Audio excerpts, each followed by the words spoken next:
Pour ce quatrième face-à-face de la rédaction, on a décidé de partir sur le thème du réseau voisin vigilant. Parce qu'on a constaté que ces derniers mois, dans notre région, énormément de quartiers ou de communes faisaient appel à ce dispositif, qui consiste finalement à confier un peu les clés de la surveillance d'un quartier à un groupe de citoyens qui est chargé de faire l'interface entre ce qu'il constate d'anormal dans son lieu de vie et de relayer ça auprès des autorités et des forces de l'ordre. Donc énormément de communes, Connay-Romain, Marly, Roupelle-d'Ange, ces derniers temps ont signé ce dispositif.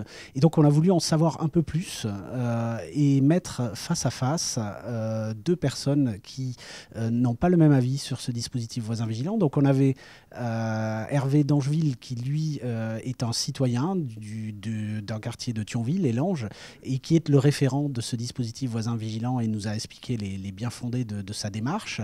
Et face à lui, Geneviève Greten, présidente de la Ligue des droits de l'homme pour la section de Metz, et qui est assez dérangée par ce dispositif. J'ai créé ça suite en fait à une grande vague de recrudescence de cambriolage sur mon quartier des Langes. En voyant la situation et les gens qui étaient apeurés dans le désarroi, je me suis lancé dans la création de cette communauté. Je pense que dans les villages, dans le temps, enfin même dans les villes, hein, même dans les quartiers justement périphériques, c'est peut-être plus facile. J'ai jamais habité dans des grandes villes avant ma retraite. Eh bien, il y avait ce qu'on appelait, on ne appelait pas d'ailleurs, c'était normal, des relations de bon voisinage. C'était évident que, je dirais, tout le monde avait un voisin qui avait sa clé et qui mettait le courrier à l'intérieur, qui savait quand on partait en vacances. Voilà, ça posait aucun problème. Il y avait forcément la personne où tout le quartier savait qu'on était parti en vacances. Actuellement, le premier mouvement, c'est de la peur. Je ne connais pas, donc j'ai peur. Voilà. Et ça change tout sur la façon d'agir. Et c'est ça qui est désespérant. C'est un site avec plusieurs mosaïques, en fait, où on peut signaler soit par SMS, soit par mail à toute la communauté des événements divers.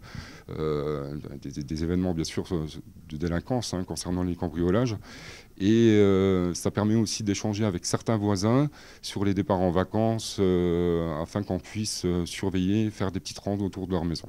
À ce jour, on est 70.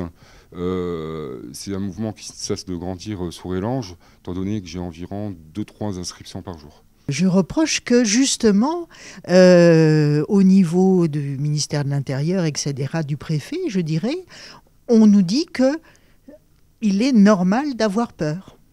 Hein ?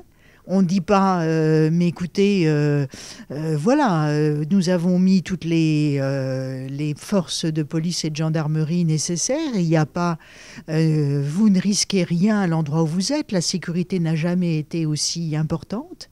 Hein ? Bien sûr, peut-être que vous ressentez un sentiment d'insécurité, mais ce n'est pas la même chose. Et donc, plus vous vous connaîtrez entre vous, et plus vous pourrez vous faire confiance, et plus votre vie sera agréable. En conclusion, que retiennent les deux protagonistes de ce quatrième débat de la rédaction ? Écoutez, je pense qu'on a bien échangé avec Madame la Présidente de la Ligue des droits de l'homme, que j'ai pu en fait démontrer mon bien fondé en fait de la création de cette communauté, tout en transparence, en amenant des documents, et que sur les principes, on s'est plus ou moins entendu sur la manière de fonctionner de la communauté des Langes. Écoutez, d'avoir rencontré quelqu'un qui est un citoyen comme moi et qui essaye de faire ce métier de citoyen le mieux possible.